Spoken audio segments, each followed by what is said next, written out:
Kompas Petang, Saudara. Polisi menduga kontak tembak pada Senin dan Rabu kemarin yang melibatkan pimpinan kelompok Mujahidin Indonesia Timur, Ali Kalora. Kepala Bidang Humas Polda Sulawesi Tenggara, Kombes Didik Supranoto menjelaskan pada kontak tembak terakhir Ali Kalora diduga mengalami luka tembak, akan tetapi masih melarikan diri. Satuan Tugas Operasi Madagoraya masih melakukan pengejaran pada sisa kelompok Mujahidin Indonesia Timur yang masuk dalam daftar pencarian orang. Jadi kita duga kelompok ini adalah kelompok yang dipimpin oleh Ali Kalora. Kemarin ada kabar bahwa Ali Kalora tertembak, apa benar? Ya, diduga demikian. Ali Kalora diduga tertembak dan sekarang kelompok Ali Kalora karena sudah kita kejar, kemudian terjadi kontak tembak lagi. Sementara itu suasana duka meliputi rumah kediaman almarhum Bribtu Herlis yang sebelumnya gugur dalam kontak tembak dengan kelompok Mujahidin Indonesia Timur pimpinan Ali Kalora. Anggota dari Batalion C Pelopor Satbrimob Polda Sulawesi Tenggara bersama warga desa menyampaikan duka cita di kediamannya di Desa Kondara, Kolaka Utara, Sulawesi Tenggara. Keluarga menyatakan almarhum punya dedikasi tinggi selama bertugas hampir 6 tahun, ia bahkan belum pulang ke kampung halaman.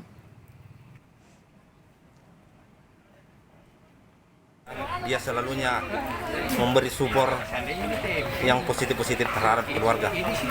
Dan selama almarhum bertugas, dia selalu memperhatikan keluarga.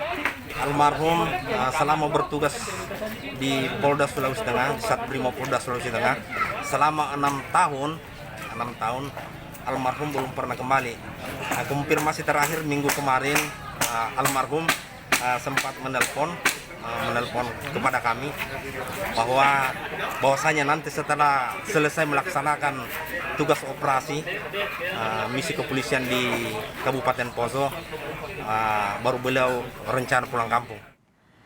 Selain anggota Brimob Herlis yang gugur dalam kontak tembak dengan kelompok teroris MIT selama 3 hari terakhir, satu anggota TNI bernama Praka Dedi juga gugur. Sementara Satgas Madagoraya yang memburu kelompok MIT menewaskan 2 anggota buronan kelompok Ali Kalora. Pengejaran sisa kelompok Mujahidin Indonesia Timur yang telah masuk dalam daftar pencarian orang di Poso dilakukan lewat darat dan pemantauan melalui udara. Tidak hanya menyisir hutan, pengejaran juga dilakukan lewat udara dengan menggunakan helikopter. Yang terbaru pada Senin 1 Maret dan Rabu 3 Maret lalu terjadi kontak tembak.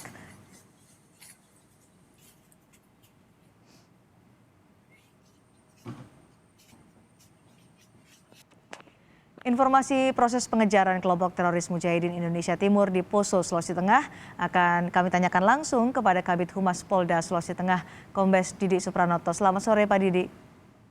Halo, selamat sore Cindy. Pak Didik, bisa dijelaskan bagaimana polisi mengetahui kemudian menduga juga Ali Kalora terluka dalam kontak tembak kemarin dan seberapa besar dampaknya terhadap upaya pengejaran kelompok Ali Kalora? Baik, perlu saya sampaikan bahwa kejadian kontak tembak yang kemarin hari Rabu itu adalah merupakan suatu kelanjutan pengejaran terhadap kelompok yang melakukan kontak senjata pada hari Senin. Nah, pengejaran yang kedua terjadi kontak di Desa Gayatri kemarin. Nah, dari informasi yang kontak pertama diinformasikan bahwa diperkirakan kelompok Ali Kalora ini terbagi dalam 2 kelompok. Ya. Kelompok 7 orang, kemudian kelompok 4 orang. Nah, kelompok 4 orang ini dipimpin Ali Kalora. Kemudian dari 4 ini pada saat hari Senin itu tertembak 2 orang. Jadi masih ada 2 orang yang kelompok Ali Kalora. Kemudian yang kelompok 7 ini terpisah. Nah, kemudian hari Rabu kemarin hasil pencarian kemudian terjadilah kontak kembali. Kemudian gugur salah satu personel Polri yaitu Brigadir Anumerta Herlis dan kemarin sudah langsung kita bawa ke keluarganya yaitu di daerah Kolaka Utara, Pak. Kemudian saya sampaikan bahwa kelompok MIT ini semakin terdesak karena personel kita yang tergabung dalam Satgas Madagoraya ini terus melakukan pengejaran secara intensif. Kemarin buktinya bahwa pada saat terjadi kontak pertama hari Senin, kemudian kontak kedua ini tidak terlalu jauh, hanya sekitar 6 kilo.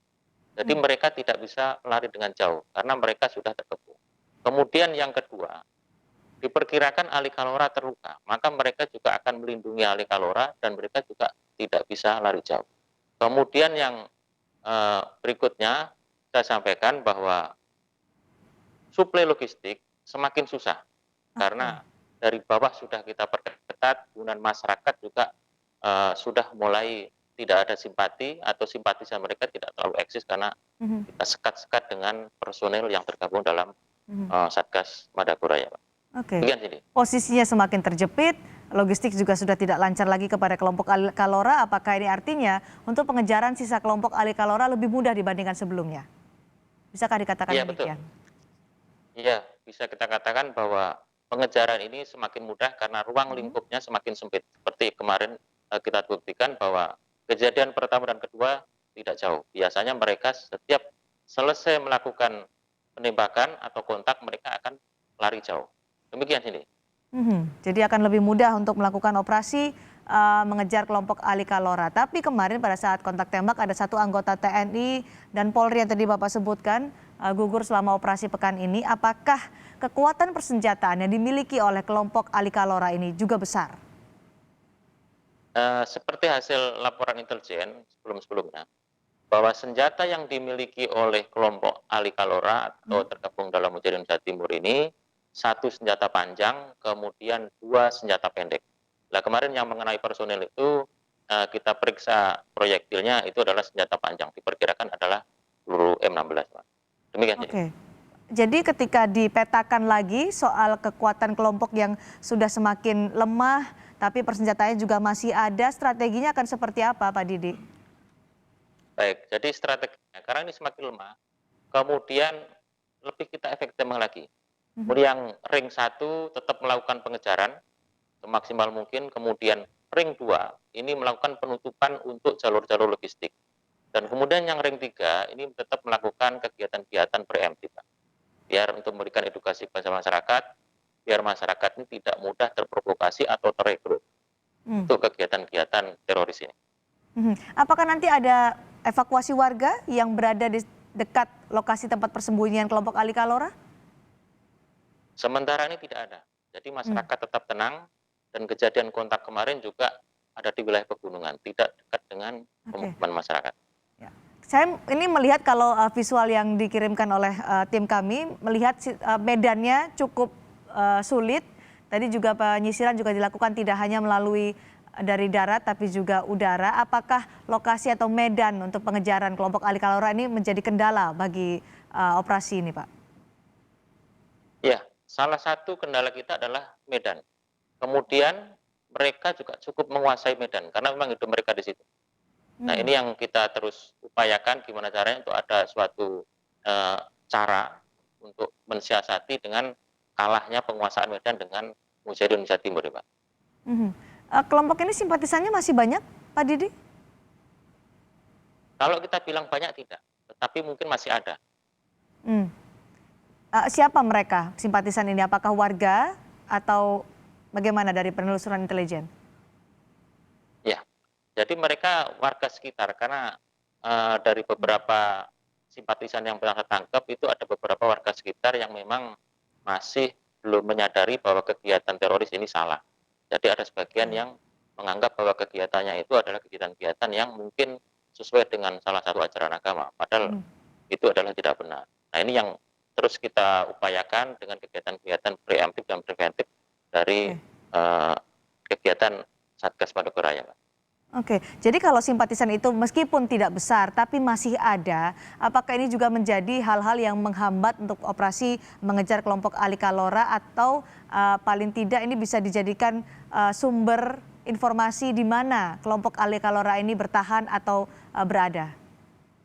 Iya, kalau dibilang ini salah satu kendala juga iya, tetapi mudah-mudahan dengan upaya-upaya preemptif dan preventif, ini masyarakat itu semakin menyadari dan nanti akan berbalik menjadi informan kita, Pak.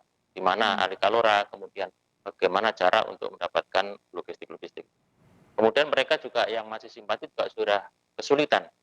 Karena dari seperti saya sebutkan bahwa ring 2 ini adalah mensekat jalur-jalur untuk suplai logistik sampai dengan saat ini. Demikian, Pak. Sisa kelompok ini sebesar apa sih dan sekuat apa sih, Pak Didi sebenarnya?